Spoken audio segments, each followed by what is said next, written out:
buenas tardes. Soy Ángela Canto Buendía, representante de Pacto por el Perú. Felicitar por los temas de interés nacional que están tocando, especialmente para poder juntar, unir a la juventud en esta influencia grande que es la política. Muchas gracias y un saludo grande de la Casa de la Constitución.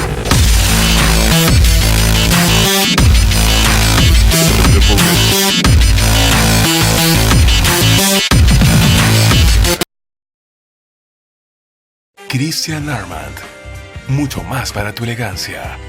El estilo que tu imagen necesita. Trajes perfectos, únicos momentos. Ahora que tú estás en Lima, después de mucho tiempo, estás encontrando una realidad diferente. ¿Cuál es tu percepción ahora que estás en Lima unos cuantos días? Bueno, el problema de la delincuencia, el problema de las mafias enraizadas en el Perú desde hace muchos años atrás, es un problema muy grave, definitivamente. Desde Tokio, desde Japón, veníamos comentando con algunos profesionales administrativos, contadores públicos, que están anclados en Japón desde hace muchos años. Entonces, de alguna u otra manera buscábamos colaborar, promover alguna solución al tema. Y en cuanto a las discusiones, pues llegábamos casi todos a la misma conclusión. La delincuencia definitivamente no tiene que arrodillar bajo ningún punto de vista a la ciudadanía. Es la delincuencia la que tiene que estar de rodillas y pagando tributo a la ciudadanía por los malos actos que están cometiendo. Pero para ello tenemos que estar preparados. Pero para ello tenemos que tener a la mano la fuerza de la ley, la fuerza de la seguridad a través de las instituciones policiales castrenses y por supuesto la fuerza de la misma fe, la fuerza de la misma democracia, la fuerza que ese poder que nos da la oportunidad de poder pelear contra ellos y poder ponerlos de rodillas ante la colectividad en general y darnos la oportunidad de ser libres y caminar sin problemas al interior de la ciudad y no con el miedo que actualmente ataca a todos los nacionales. Antonio, ¿cómo en Japón se combatió el crimen organizado? ¿Cómo se bajó la delincuencia al 0% prácticamente en Japón? ¿Cómo fue esa lucha frontal contra la delincuencia del gobierno japonés, que hoy vemos en las estadísticas que en Japón prácticamente no hay delincuencia? Muy buena pregunta. Es muy amplia la respuesta, pero voy a tratar de reducirla. Vean, terminada la Segunda Guerra Mundial, era un caos. En Japón no existía un partido de gobierno que dirigiera, que diera pautas de cómo dirigir al país, porque el orden democrático tenía que imperar en la sociedad japonesa. Era algo muy difícil, una sociedad acostumbrada a la presencia del número uno en el país, que era el emperador. Entonces, al perder la Segunda Guerra Mundial, Japón como país miembro de ella, pues se vio golpeado y los nuevos demócratas del país no sabían cómo luchar. Y es allí como se hace cargo de esta cantidad de grupos delincuenciales que aparecieron en primer orden, una figura muy importante que se llamó la mafia yakuza. La mafia yakuza, aunque la sociedad del mundo no lo sepa, en el Japón la mafia yakuza por los japoneses no es odiada, porque fueron ellos los que pusieron orden ante los delincuentes comunes de Japón. ¿Por qué orden? Yo no me explicaba por qué los japoneses no pueden estar aterrados ante la figura de la mafia yakuza. Porque no existía una policía organizada, porque no existía un ejército en Japón, había sido completamente destruido, solamente existían los americanos en Japón. Y allí permanecieron hasta ahora, y en Okinawa, es una ciudad, una isla de Japón, la devolvieron recién en el año 1970. Entonces, y aún continúan las bases americanas en Japón. Entonces, ¿qué pasó? Con el transcurso de los años, después del año 1960, cuando se inicia la creación de los trenes bala en Japón y se inicia un negocio muy grande, el comercio empieza a crecer en Japón, la mafia yakuza tenía que desaparecer definitivamente. Para los políticos definitivamente era un estorbo, ya estaba organizado, ya no existían grupos pequeños de delincuentes, ya no existía gente que asolaba el país. Entonces pusieron leyes específicas. Por ejemplo, se prohibió el uso de armas de fuego. Las armas de fuego solamente lo podría utilizar la policía o el ejército. Segundo, las armas que se podían permitir, armas punzocortantes, máximo de 15 centímetros. A partir de 6 centímetros era un delito portarlas. Y por supuesto era un delito que estaba condenado con pena de prisión, con pena privativa de la libertad. Entonces, en Japón se organizó más allá todavía.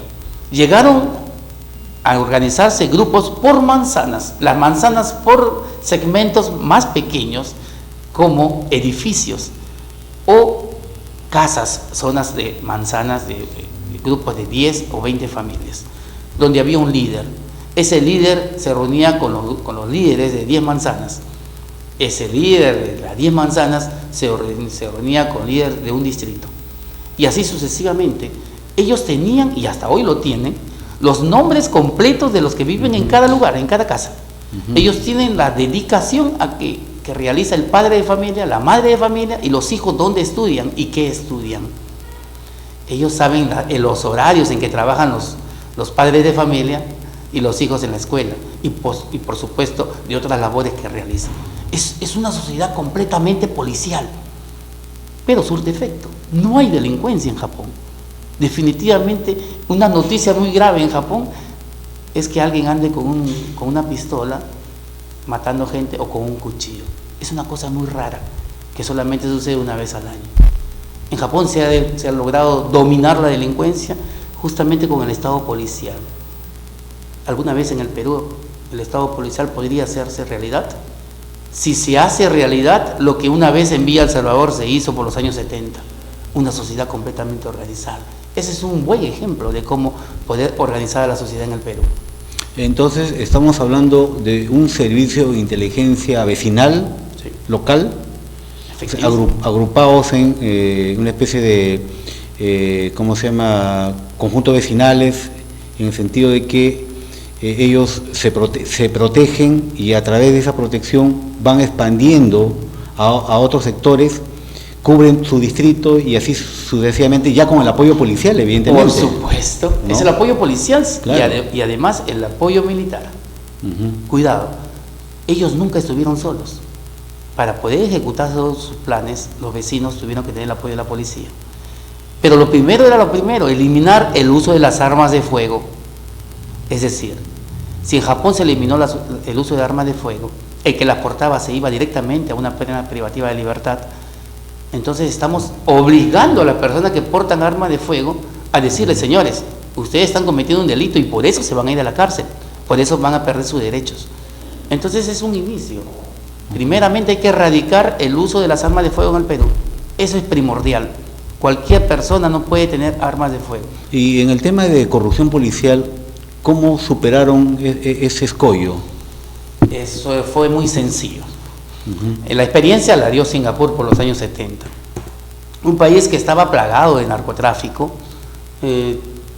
Japón recibió la experiencia de ellos porque se creó la pena de muerte para los funcionarios públicos que estuvieran inmersos, investigados, no solamente incluidos en investigación o sentenciados en una investigación, investigados, pena de muerte para ellos, que estaban dejando mal a su institución, porque el nombre de la policía de ese país estaba siendo mal visto por la misma población.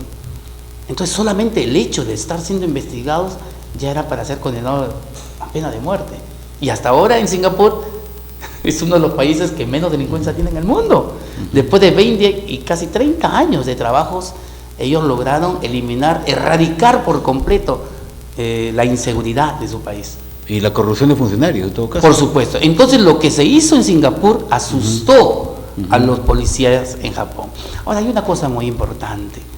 En Japón existe el honor, en Japón existe el perdón y en Japón existe la protección, el servicio. Entonces, eso se aprende desde la escuela, desde la casa. Son valores importantes que tienen que crearse. Entonces, el policía que sirve en Japón es un servidor público que no está allí para cometer delitos ni abusos, sino para servir al pueblo. Y si la población es completamente policial, el sistema es policial, Imagínense ustedes un policía cometiendo algún delito, inmediatamente la población es quien lo denuncia. Es muy difícil. No se ha visto en Japón, al menos no ha sido una noticia en Japón, algún policía que haya sido dada de baja por actos de corrupción. No existe, prácticamente no existe. No voy a tapar el sol con un dedo.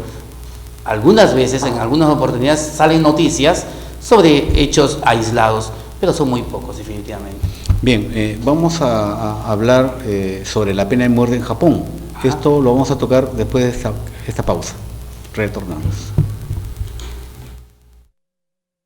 Christian Armand, mucho más para tu elegancia. El estilo que tu imagen necesita. Trajes perfectos, únicos momentos. Sigue peor. Todos los jueves de 8 a 9. La opinión de las y los jóvenes.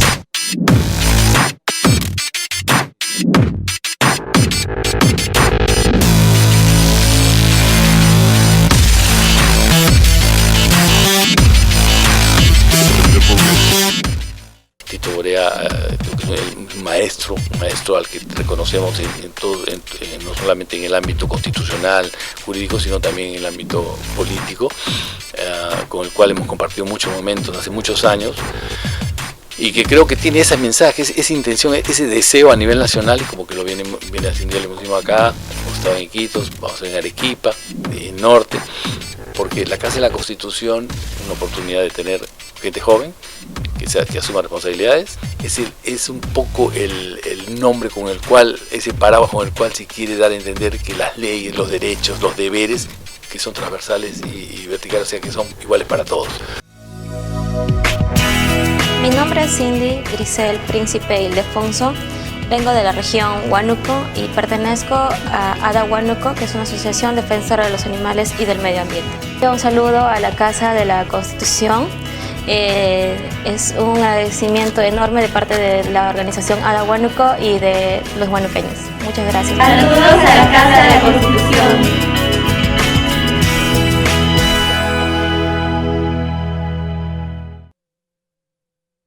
Christian Armand, mucho más para tu elegancia. El estilo que tu imagen necesita. Trajes perfectos, únicos momentos. Bien. Antonio, estaba leyendo tu libro Código Penal Japonés, traducido al español, y veo acá que, por ejemplo, en Japón existe la pena de muerte no solamente para los delitos, como acá en el Perú, para delitos de traición a la patria, en guerra exterior, sino también veo que todas las condenas, todas las condenas que tengan pena privativa de libertad, están sujetas a una pena accesoria que es el trabajo forzado. ¿Puedes explicarnos cuál es la historia de la pena de muerte en el código japonés y la obligatoriedad también del trabajo forzado? Por supuesto. En realidad, en Japón, la pena de muerte es algo que tiene siglos, hasta milenios. En Japón era muy común en la época de los samuráis, época que se inicia en el siglo VII, en la época Nara, con el inicio de la época del Bushido. Se inician los samuráis y era muy común. Cuando un samurái perdía una guerra, una batalla, inmediatamente hacerse el seppuku, es decir, cortarse el estómago, abrirse el estómago en varias oportunidades y pedirle a su rival, al que le había ganado la pelea, que le corte la cabeza, que le haga el honor de cortarle la cabeza. Es decir, tener el honor de que le corten la cabeza, es, mátame. Es una historia muy conocida, muy popular en Japón y que de generación en generación ha pasado, ha transcurrido, y ellos han aprendido a respetar la muerte. Pero en el caso de un delincuente que viola y asesina despiadadamente, es decir, no estamos hablando de un homicidio simple, un homicidio calificado, tiene que ser un asesinato. Definitivamente. Cuando existe un asesinato es muy difícil que el delincuente pueda escapar a la pena capital. El resto de oportunidades que tiene el delincuente para escapar de la pena de muerte son contadas prácticamente con los dedos. El juzgador japonés tiene la plena seguridad de que está haciéndole un favor a la comunidad y está cumpliendo con la ley. Es decir, existe el articulado correspondiente por haber cometido esos delitos, inmediatamente la persona es sancionada a la pena máxima, la pena de ejecución, y se hace a través de la horca, lo más increíble, a través de la horca, y se lo comunica a los familiares al día siguiente que fue ejecutado, que ya se había cumplido la orden. Es decir, no hay ni siquiera lugar a reclamo posterior. Es decir, eso es por una parte.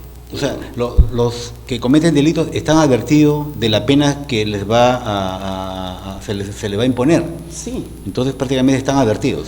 Ellos están advertidos, pero la comunicación llega una apelación, llega un recurso de nulidad y al final de cuentas llega a la Corte Suprema. El jugador de la Corte Suprema inmediatamente sanciona, no espera mucho tiempo, inmediatamente sanciona. Es decir, cuando la persona está esperando, simplemente ya lo prepararon para ser sentenciado, para ser ajusticiado, mejor dicho, para que lo ahorquen. La persona dice: señor, usted va a ser ahorcado, ha sido condenado, ha sido ratificado su pena, vamos a la horca. Y los familiares de este son comunicados después de la sentencia y la muerte de su familiar. Es decir, es una cosa muy rápida, sumarísima, no se pierde mucho tiempo. En Japón, la persona que cometió ese delito, la Corte Suprema generalmente ratifica la pena. En muy pocas oportunidades se ha visto de que la Corte Suprema haya dicho: no, este señor no es culpable y vamos a darle una pena menor, por ejemplo, una pena privativa de la libertad de cadena perpetua. Es muy pocas las veces que se ha visto estos casos, ¿no? Pero tú me comentaste un caso de un peruano, a la cual tú interveniste, creo, como abogado traductor. Como fui un apoyo del equipo. ¿Sí? Sí, de un peruano que cometió un delito también de homicidio, asesinato. ¿Cómo fue la historia? Yo no creo definitivamente en que la pena de muerte sea pena, simplemente es muerte. Y yo no creo que eso ayude a las víctimas directas, que son los familiares que quedan la persona que fue asesinada. En este caso, el peruano Yagi violó y asesinó a una menor de edad. Yo se lo dije desde un principio a los abogados japoneses que defendían el caso, de que era una persona que definitivamente estaba fuera de sus cabales para haber cometido ese delito y que tenía que ser revisado al 100% y 2, 3 y 4 veces por médicos especialistas en la materia. Llegaron a la conclusión de que definitivamente no era una persona con todos una persona completamente desquiciada, que había perdido el juicio. Es decir, no se encontraba en sus cabales y no fue condenado, pero tampoco fue enviado a un hospital específicamente hablando, sino fue condenado, porque esas historias de los hospitales para las personas que son salvadas de la pena de muerte solamente existen en las películas en Japón. Aquí en Japón inmediatamente la persona es condenada y se la justicia, o simplemente se le da la cadena perpetua, pero nunca va a un hospital. Y si lo hace esporádicamente, una vez al mes o una vez al año. Es muy difícil, o sea, es la cruda realidad. La locura se le cura con el trabajo, algo así. Ese es un tema muy importante, claro, por ejemplo. Sobre el trabajo forzado, por ejemplo. El trabajo forzado, ese es un punto muy importante, básico. En la sociedad japonesa, el trabajo forzado es obligatorio porque obliga al delincuente a reinsertarse en la sociedad posteriormente. ¿Y cómo lo hace? Porque esta persona se califica por un trabajo después de haber cumplido años. Miren lo que existe en este país. En este país el año judicial dura 365 días. Los sábados y domingos se cuentan. Los feriados también. En este país, a la persona que cometió el delito pierde absolutamente su 2x1 y todos sus beneficios penitenciarios que pueda tener. En este país no va a ir la esposa a solicitar tener intimidad con su marido, con su esposo, porque no se lo van a permitir. Yo pregunto, si es un país que ha cumplido largamente con una historia de haber salido de la delincuencia, de haber ganado la guerra de la delincuencia, con toda esa historia que tiene Japón, con toda esa experiencia que tiene este país en el Asia, ¿por qué no aplicamos parte de ella y la hacemos realidad en el Perú? ¿Ustedes creen que en el Perú los delincuentes, las mafias, los sicarios, tienen miedo a algo? Definitivamente. ¿Ustedes piensan que tienen miedo a ir a la cárcel?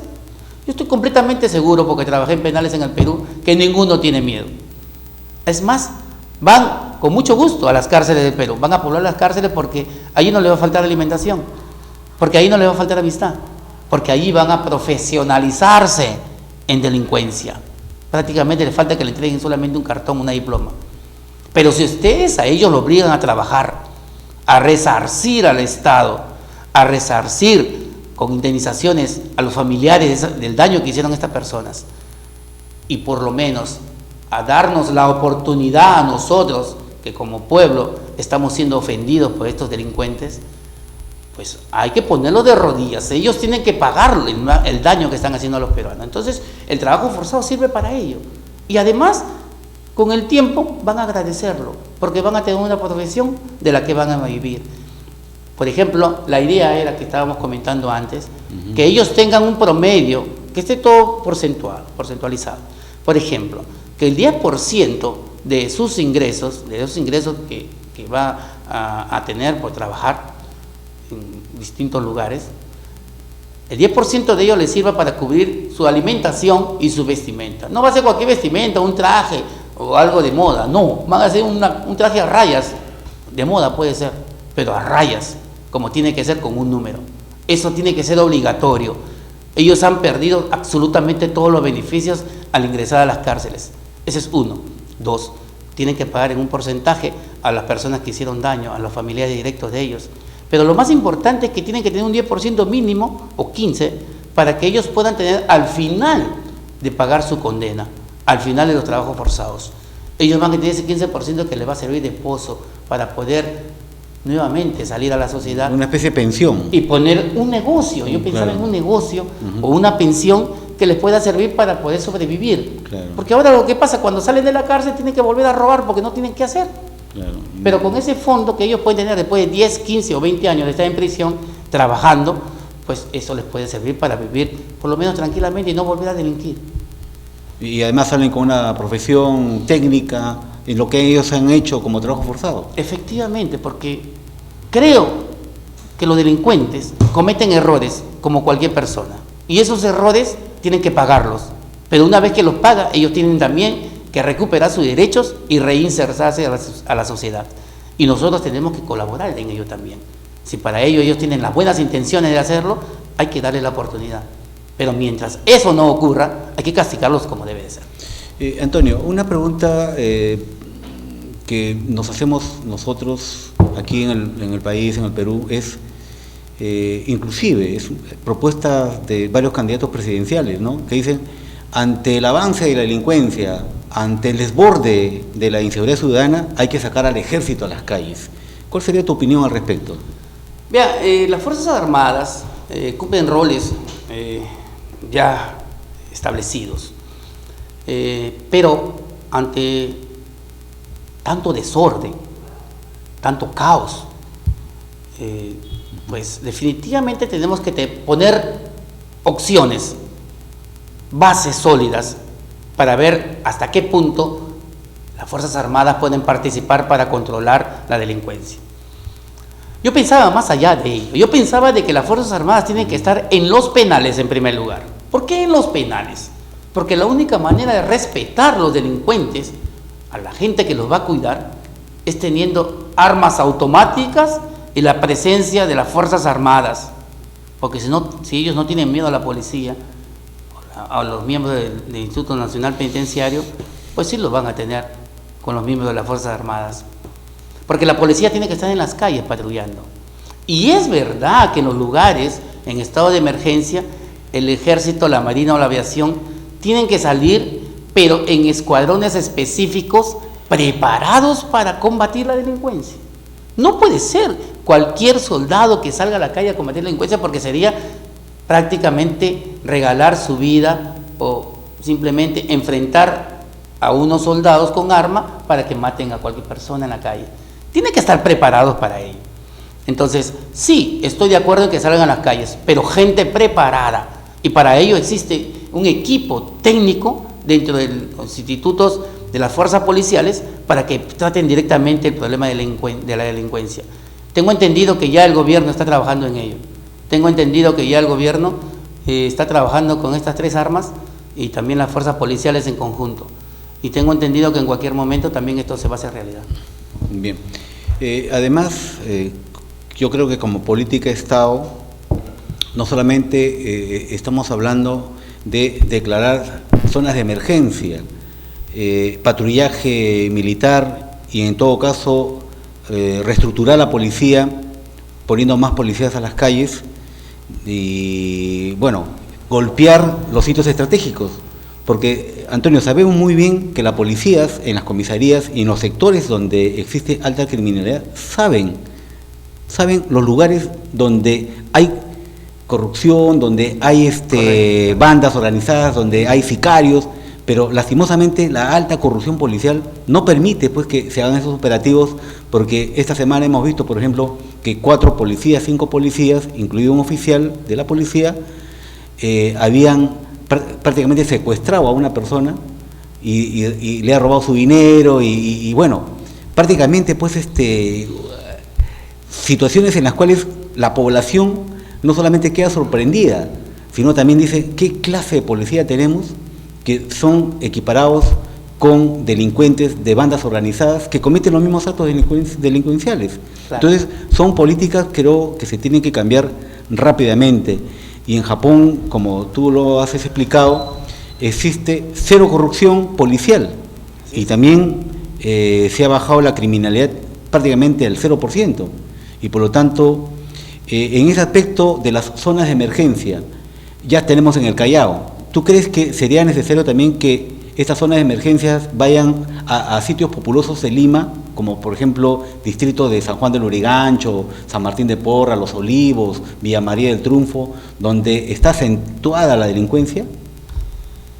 Vean, pienso que respecto a que las Fuerzas Armadas vayan a los lugares donde existe mayor índice de criminalidad, es correcto, debe hacerse. Vuelvo a repetir, con equipos especiales ya preparados para ello. En segundo lugar, pienso de que en toda institución existen lamentablemente malos efectivos y pues hay que castigarlos con toda la fuerza de la ley. Pero para ello tenemos que nosotros darles primeramente a la población, a los ciudadanos de pie, darles la posibilidad de hacer una denuncia y que esa denuncia no sea estancada, que no sea atrapada, que no sea encerrada o escondida. No puede denunciar ante la policía a un policía corrupto, eso es imposible. ¿Por qué? Porque existe índices, entre ellos existe jerarquías y por jerarquía a veces es difícil que se pueda controlar una denuncia, simplemente cae en un barril sin fondo. Lo que yo pienso es que tiene que haber un grupo en cada lugar donde exista alto índice delincuencial, por supuesto, la presencia de miembros del ejército, las Fuerzas Armadas, en este caso la Marina o la aviación, conjuntamente con las fuerzas policiales y un miembro de la Fiscalía obligatoriamente, donde van a trabajar a mano y donde van a aceptar la denuncia de cualquiera y se encuentran incluidos miembros de las Fuerzas Armadas o miembros de las fuerzas policiales, inmediatamente la Fiscalía recoger las denuncias e iniciar la investigación del caso. No puede ser que existan este tipo de casos en que policías que deben de protegernos, que deben de cuidarnos, estén haciendo la misma labor delincuencial que los delincuentes a quienes deben de perseguir. Entonces, ¿quién persigue a quién? ¿Quiénes son los delincuentes? Es algo muy difícil de controlar, definitivamente, pero pues en el camino van a tener que quedar muchas personas, en el camino van a tener que quedarse muchos de ellos y las denuncias van a tener que ser investigadas como tiene que ser. O sea, se necesita una reorganización policial. Definitivamente una reorganización policial que incluya todos los estamentos de la policía. Todas las jerarquías. Las jerarquías, yo escuchaba, aquí en Perú es una cosa increíble, ¿no? Cuando uno regresa después de tiempo, escucha hasta los mismos taxistas decir dónde están los policías que le están cobrando para poder ingresar a un lugar y poder trabajar. Entonces, creerles o no creerles, esa es cuestión de cada uno. Yo personalmente evito creer, pero escucho los comentarios. Pero nunca está de más alguna copia, algún video. Claro. Y eso sirve como prueba para poder denunciar estos malos elementos. Es importante que se ataque en todas las jerarquías, que la reestructuración sea fuerte y que se ataque hasta las últimas consecuencias, porque allí donde están esas mafias, ellos están trabajando definitivamente coludidos con la delincuencia, con las mafias delincuenciales, y ellos están cubriendo a estos delincuentes, a estos asesinos. Entonces hay que atacarlos con toda la fuerza de la ley. Bien, vamos a hacer una pequeña pausa y vamos a entrar ya a hablar sobre el Poder Judicial peruano, Fiscalía peruana, comparando con el Poder Judicial y Fiscalía japonesa. Regresamos en un momento. Christian Armand, mucho más para tu elegancia. El estilo que tu imagen necesita. Trajes perfectos, únicos momentos.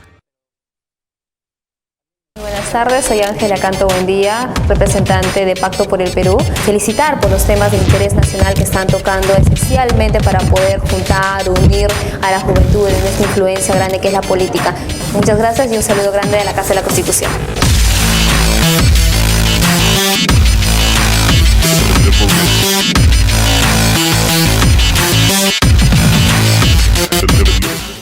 Tito Borea, lo saludamos, sabemos que es un gran profesional, un mejor político, una buena persona, y yo creo que la labor que le está haciendo con los jóvenes del Perú, del país, con la Casa de la Constitución y con las tareas enmendadas a los jóvenes del Perú, yo creo que debemos alabar su tarea, muy profesional, muy política, muy costosa en términos de sacrificio personal, familiar, y le deseamos la mejor de las suertes. Gracias, Tito.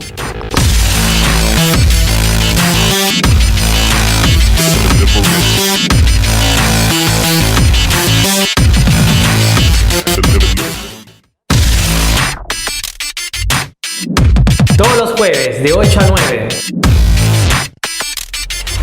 La opinión de las y los jóvenes.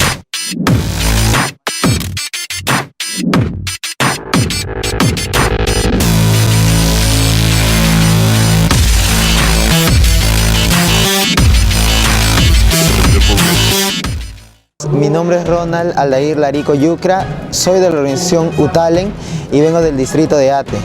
Un saludo a la Casa de la Constitución Televisión. Felicitaciones por lo que están haciendo el día de hoy.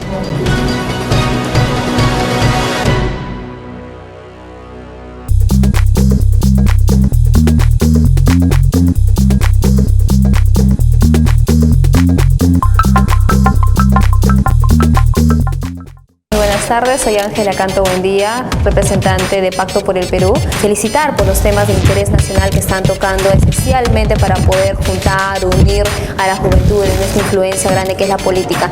Muchas gracias y un saludo grande de la Casa de la Constitución.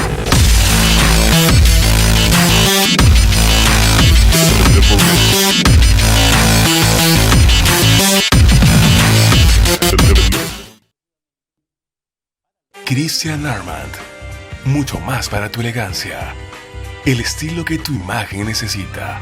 Trajes perfectos, únicos momentos. Bien, Antonio, te comento que en el Perú desde el año 2006 se ha implementado un nuevo Código Procesal Penal, un nuevo código denominado Código Procesal Penal Acusatorio Garantista. Esto viene a ser un cambio total, ¿no?, al procedimiento penal que teníamos antes, un código netamente inquisitivo en el cual el juez era el que investigaba, el juez actuaba la prueba, el juez sentenciaba, ¿no? Entonces prácticamente el juez era el que dirigía todo el proceso penal y el fiscal solamente tenía la función de presentar la acusación, sustentarla y esperar pues que el juez resuelva. O sea, la función del fiscal solamente era pues acumular indicios, presentarlo al juez y el juez investigaba y sentenciaba. Hoy con este nuevo proceso procesal penal ya el juez está en una situación de esperar que tanto el fiscal como los abogados de los acusados a través de una diligencia, traten de persuadirlo y convencerlo quién tiene la razón o quién tiene la mejor teoría del caso. Si el fiscal tiene una denuncia contundente, entonces el juez admitirá pues ese proceso a trámite y en todo caso sentenciará. Y el abogado persuadir que su patrocinado no tiene ninguna responsabilidad y por lo tanto clamar una inocencia. Entonces estamos en una etapa de audiencias de contradicción entre las partes, igualdad de armas, ¿no? En la cual el fiscal tiene no solamente la carga de la prueba, sino la carga de toda la investigación y por lo tanto presentar su teoría del caso, y aquí estamos ante una lucha de la mejor teoría del caso, y el juez, persuadido de quien tiene la razón, le dará la razón a quien lo persuada. Entonces, en síntesis, ese es el nuevo Código Procesal Penal que ya se está instaurando en el Perú, prácticamente en todo el Perú, con excepción de Lima metropolitana y el Callao. ¿Y por qué ha demorado en Lima y el Callao? Porque tú sabes muy bien, Antonio, que Lima y el Callao tienen más del 50% de la carga procesal penal a nivel nacional. Y por lo tanto ha servido de experimento a nivel nacional, comenzó en Huacho, y ahí se ha ido expandiendo. Ahora prácticamente casi todo el Perú, todos los departamentos del Perú ya tienen el nuevo Código Procesal Penal y estamos viendo resultados. En algunos lugares ha sido un éxito por la celeridad de los procesos, pero sin embargo, como ya se han acumulado una serie de procesos, entonces prácticamente también se vuelve un poco lento el procedimiento. Entonces el temor es que en Lima colapse y toda esta implementación que ya tiene más de 8 o 9 años pueda venirse abajo. Entonces yo te hago la pregunta, ¿cómo es el procedimiento procesal penal en Japón? Bueno, es prácticamente la figura de Estados Unidos, ¿no? Prácticamente la figura que se quiere hacer aquí ahora en el Perú. Es decir, toda esa carga probatoria la tiene el fiscal y tiene que conseguir hasta las últimas consecuencias las pruebas para condenar al que él cree que es el delincuente. Entonces el juez, en primer caso, o el jurado, en segundo caso, es el que va a decidir sobre quién es el culpable, o si hay que acusar, si hay que sentenciar, si hay sentencia o simplemente absolución. Perdón, ¿en Japón hay jurado también? Existe. ¿Hay jurado? Hay jurado, existe. Ya, o sea, tiene la misma procedimiento americano. Lo que pasa es que solamente existe para determinados casos. Son delitos graves, para delitos graves. Exacto, ¿no? Entonces, y lo más grave es, en la pena de muerte, no hay jurado, pero sí hay abundancia de jueces supremos. O sea, crecen 2 de los supremos, ¿no? Es decir, la figura de Estados Unidos podría ser la más práctica, me parece, para el Perú. Pero yo veo que este inicio está bien, no es malo. Pero me parece de que, a pesar que se están realizando las pruebas en el interior del país, para después hacerlo realidad en Lima, Callao, me parece que eso tiene que ir acompañado con la distribución en diferentes lugares, delito por delito, de las personas que van a ser condenadas. Porque tú no puedes juntar a un narcotraficante condenado con una persona que fue condenada por delito de activos, o con un delincuente común o con un asesino homicida. Es decir, no lo pueden mezclar. A mí me parece que ellos tienen que ser separados de acuerdo, cada uno de acuerdo a su realidad. Ya, eso es en ejecución de sentencia ya, cuando son sentenciados, ¿correcto? Exactamente. Primero. Pero ¿qué pasa? Si tú lo sentencias, vamos a suponer que lo sentencias, sumarísimamente vas a sentenciar a todos. Qué bonito que funciona el nuevo Código Procesal Penal. Pero al final de cuentas no va a haber cabida para meter a tanta gente. Sí, efectivamente, tiene que ir directamente a nuevos penales, tiene que ampliarse primeramente. La parte administrativa tiene que ir conjuntamente de la mano con la parte procesal penal. ¿Por qué? Se está sentenciando a gente y no hay lugar donde meterlos, al final de cuentas está creando un cuello de botella, no hay a dónde ir.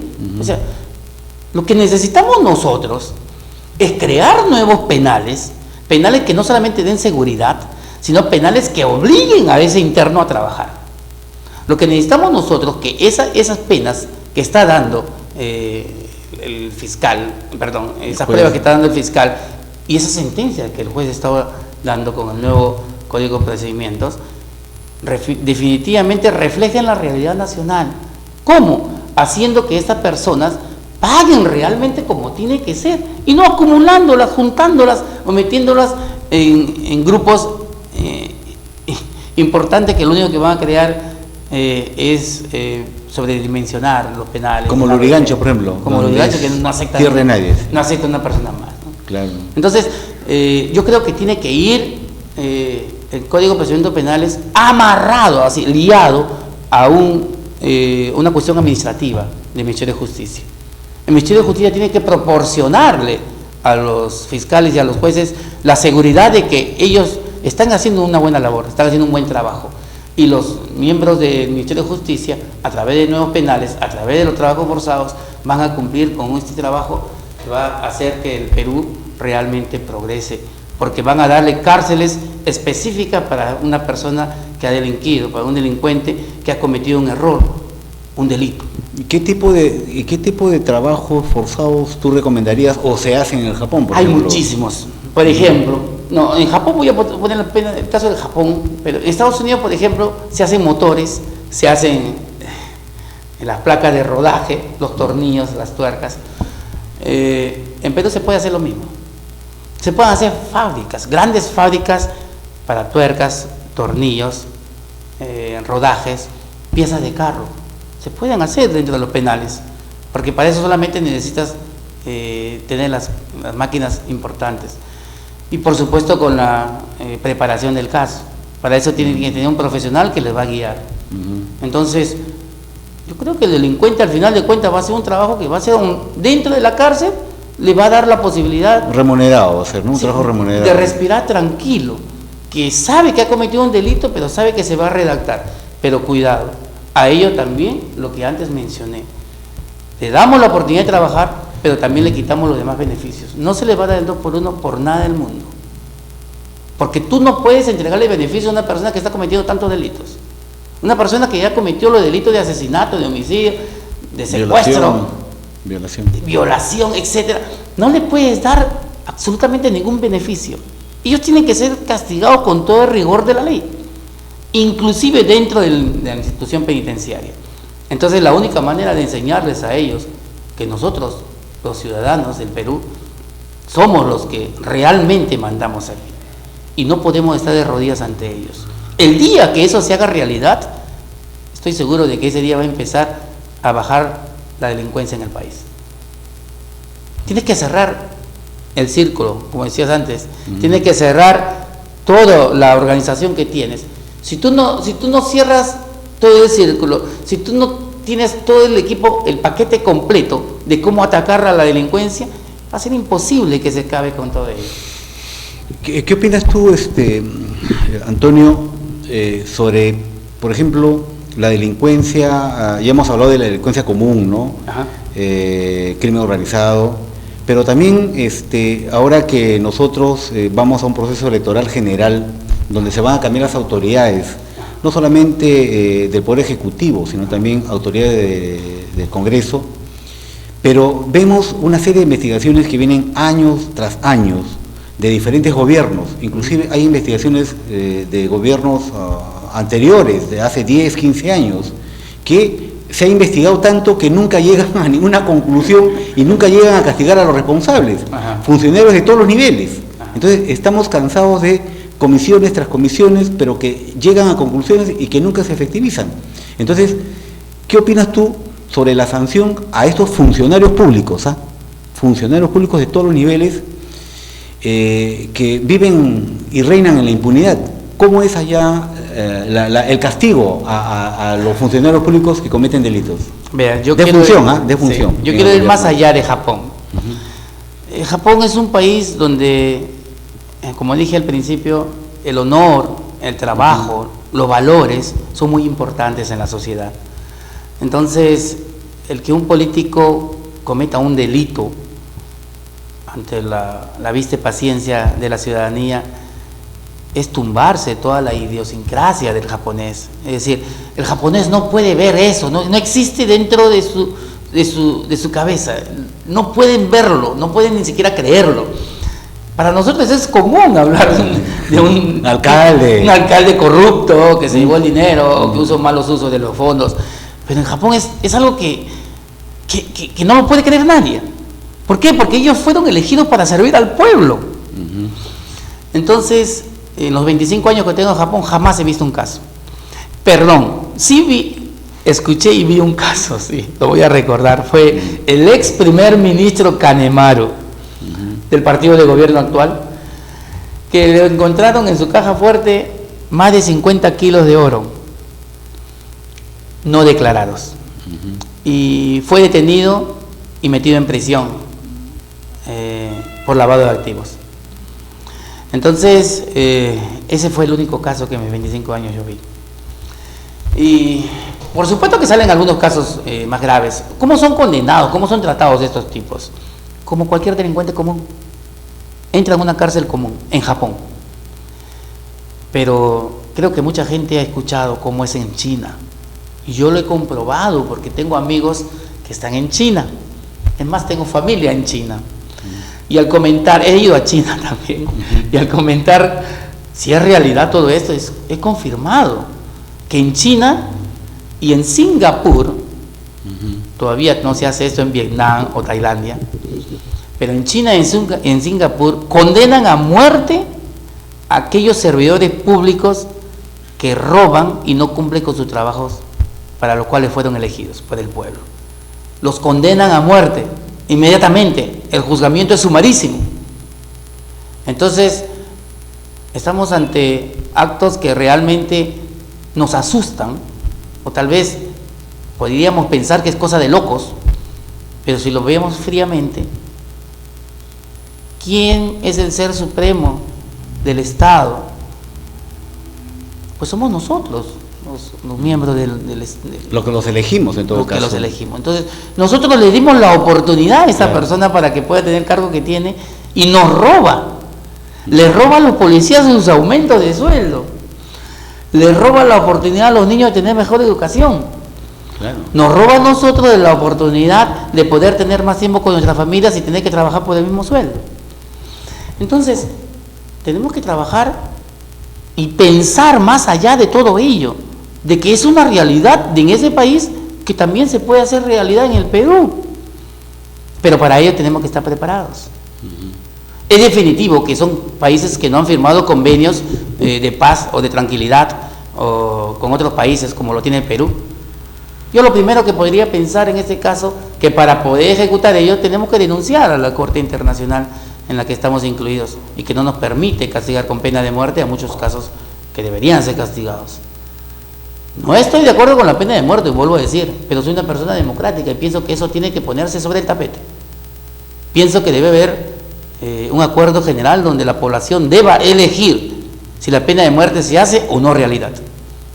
Y son ellos, el pueblo en general, los que tienen la razón, y a ellos nos debemos. Entonces hay que darle la oportunidad de que eso pueda ser puesto en tapete y un acto electoral, pues un referéndum podría ser, y poder discutirlo, y estoy plenamente seguro que la gran mayoría va a votar a favor de la pena de muerte. Entonces, ante actos así, yo quiero saber qué pueden decir los legisladores ahora que vienen las elecciones. ¿Qué pueden decir los legisladores si el pueblo les pide la pena de muerte? Es algo muy importante que hay que dedicarle más tiempo. Sí, vamos a hacer la última pausa y vamos a ir a... Quiero conversar justamente sobre la pena de muerte en la Constitución política del Estado. A ver, ¿cómo podemos manejar el tema de la pena de muerte? Regresamos. Muy bien. Christian Armand. Mucho más para tu elegancia. El estilo que tu imagen necesita. Trajes perfectos. Únicos momentos. Buenas noches, mi nombre es Joel Odargusquiza, pertenezco a la organización Ciudadanas y Ciudadanos. Saludo para Casa de la Constitución Televisión. Reconozco el trabajo que vienen realizando, fomentando y promoviendo la participación de la nueva generación para el fortalecimiento de la democracia. Esperamos que sigan trabajando así y mis mejores deseos para que ese trabajo dé resultados pronto. Gracias.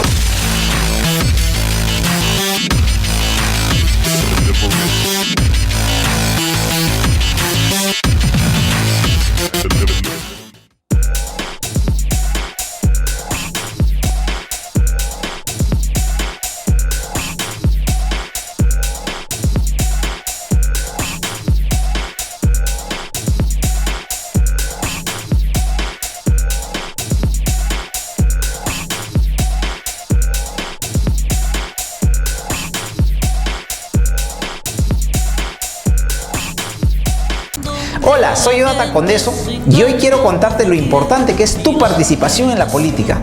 La política es preocuparnos por el bienestar de los demás. Ellos deciden ser padres del país, el hambre del pueblo los lleva a gobernar, pero el pobre sigue peor. Christian Armand, mucho más para tu elegancia. El estilo que tu imagen necesita. Trajes perfectos, únicos momentos.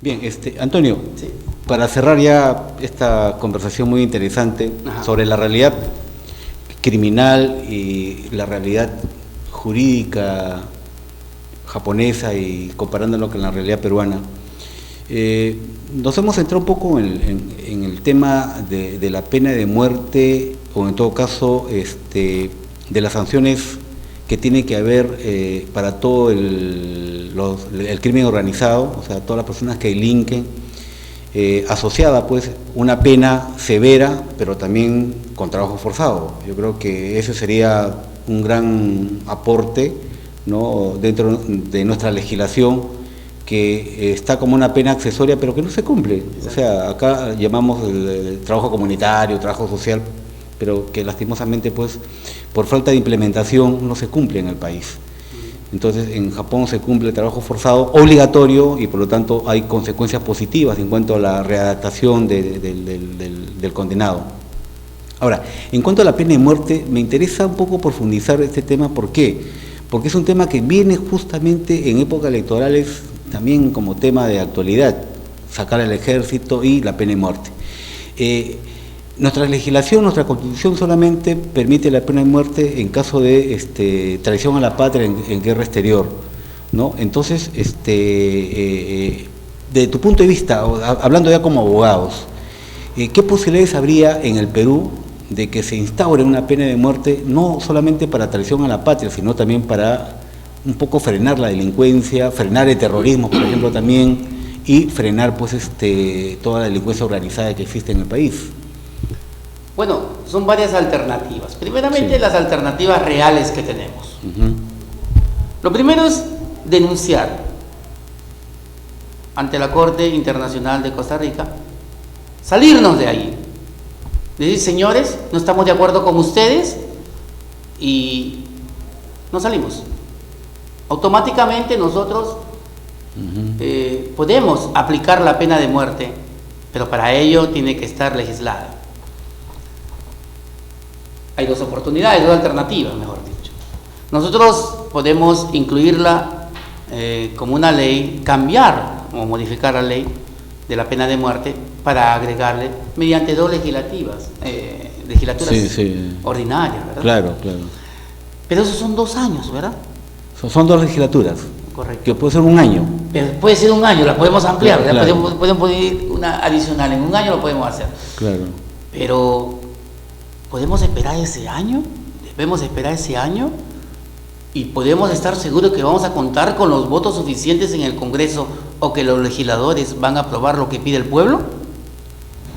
¿O simplemente podemos nosotros aprovechar que ya tenemos la pena de muerte dentro de la Constitución y adecuarla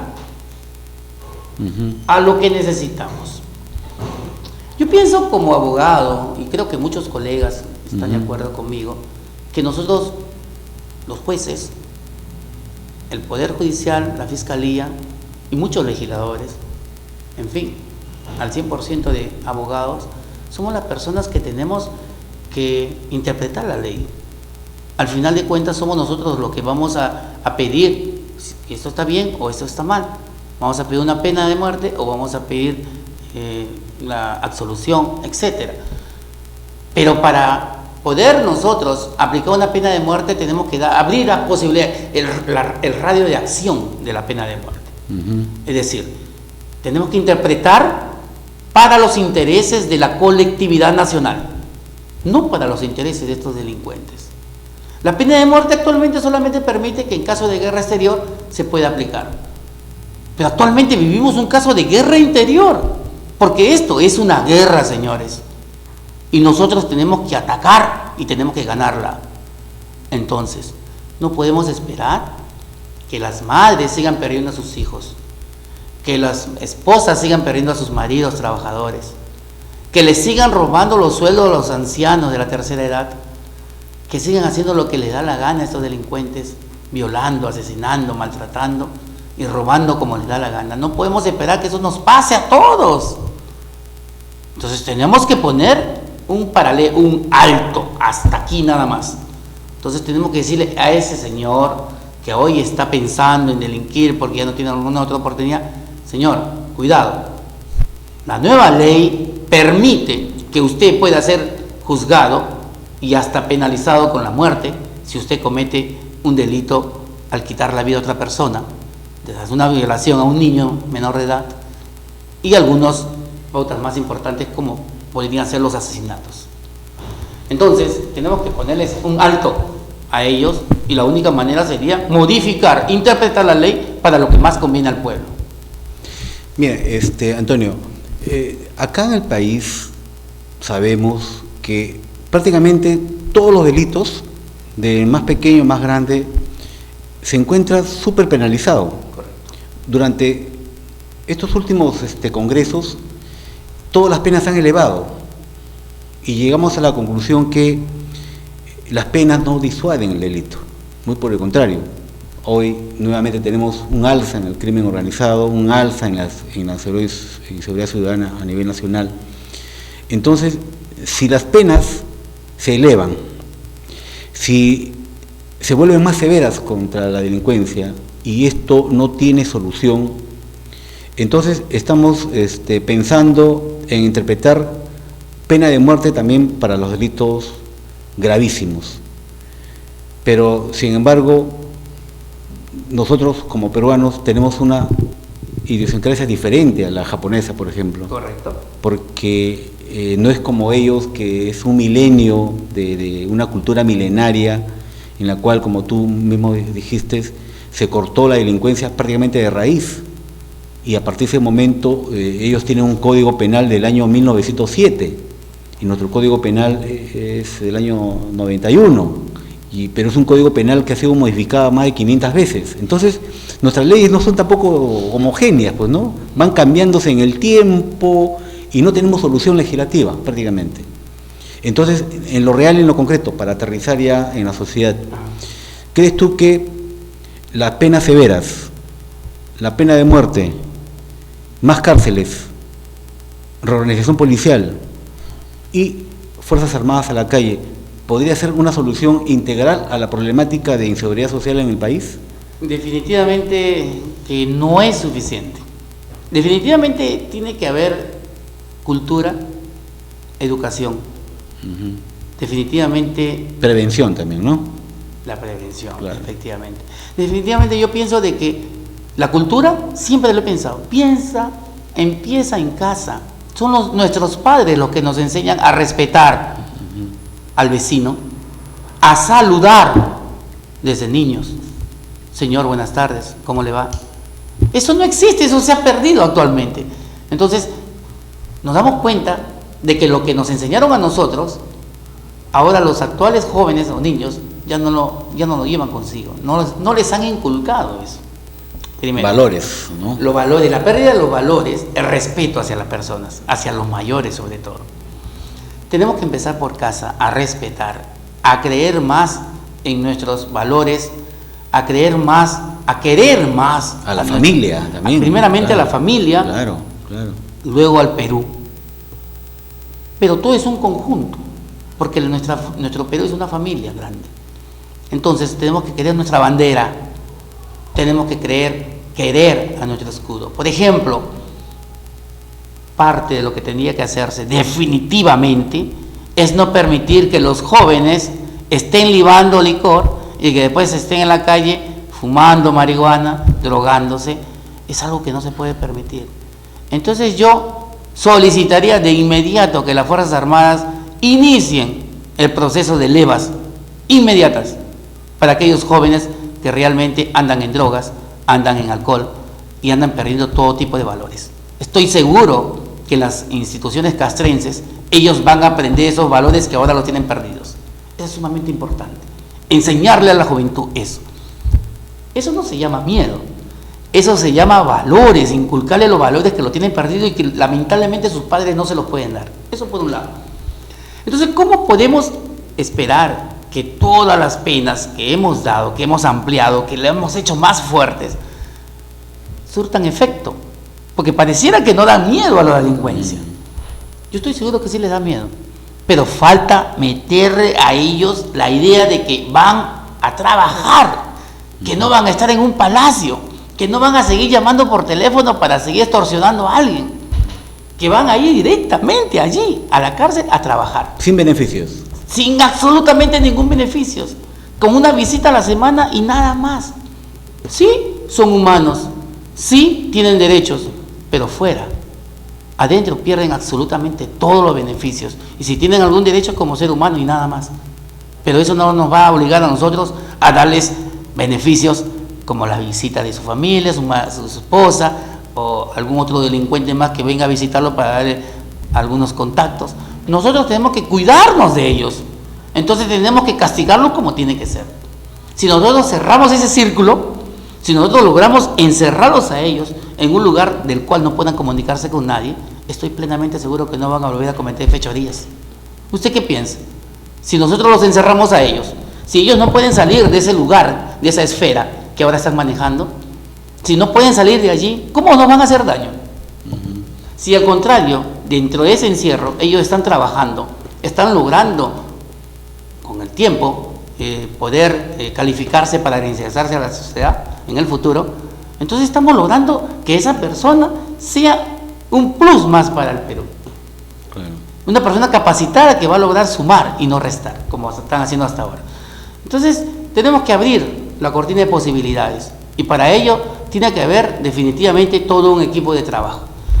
Pienso de que nunca es demasiado lo que se está haciendo, siempre es poco, y pienso que eso tiene que ir, las penas tienen que ir programadas con cárceles específicas, con trabajos forzados, con penas accesitarias, con levas y con pagos e indemnizaciones a las personas que hacen daños. Entonces definitivamente con el tiempo esto va a cambiar, y más rápido que de inmediato. En menos de un año estoy seguro que todo va a cambiar. Si usted pone al ejército y leva todo, en todos los lugares empiezan a hacer levas, tengan la plena seguridad que todo va a cambiar. Bien, ya hemos escuchado la experiencia de un peruano que vive más de 25 años en Japón, pero no solamente vive en Japón como cualquier peruano, como cualquier ciudadano de visita o de turista, ¿no? Sino que Antonio Añez Vilches es un profesor peruano, profesor universitario en Derecho Internacional Español y Cultura Extranjera en la Universidad de Waseda de Japón. Entonces, toda esa experiencia que él está viviendo en Japón nos ha explicado aquí en nuestro programa por el tema pues de la inseguridad ciudadana. Yo te agradezco, Antonio, tu presencia. Te hemos robado pues una hora de tu tiempo, porque era necesario conversar y volcar tu experiencia, lo que tú estás viviendo en Japón, aquí en el Perú, para que nosotros, los ciudadanos, nuestros amigos televidentes, vean cuál es la realidad en otro lugar y cómo de esa forma la delincuencia prácticamente ha desaparecido. Entonces yo creo que todo tiene irse acomodando a las circunstancias. Tenemos que dar pasos seguros, pasos importantes y tomar ejemplos como el de Japón, el de Singapur, ¿no? de los países asiáticos, donde la criminalidad es cero. Entonces, poco a poco ir creando conciencia en la población, que solamente con medidas drásticas, claro, conservando y sin violar nuestra Constitución, porque es nuestra Constitución protectora de los derechos humanos, no llegar tampoco a la exageración, pero sí, creo yo, con bastante autoridad, ¿no? Cumplir además los mismos principios que la Constitución nos señala, que es la defensa de la sociedad ante una situación de emergencia. Así que yo te agradezco, Antonio, tu presencia, te agradezco esta conversación muy rica en experiencias y espero que a todos nuestros amigos televidentes les haya interesado este tema. Así que conmigo será hasta la próxima semana, en la cual seguiremos tocando temas de importancia a nivel nacional. Así que muchas gracias y buenas noches, Antonio. Gracias por tu presencia. Muy buenas noches, muchísimas gracias por la invitación. Gracias, Antonio. Bien, hasta la próxima semana.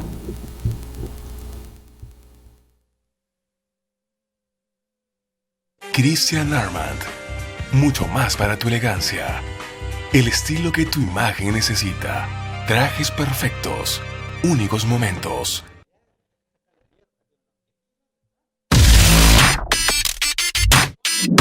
Todos los jueves de 8 a 9. La opinión de las y los jóvenes.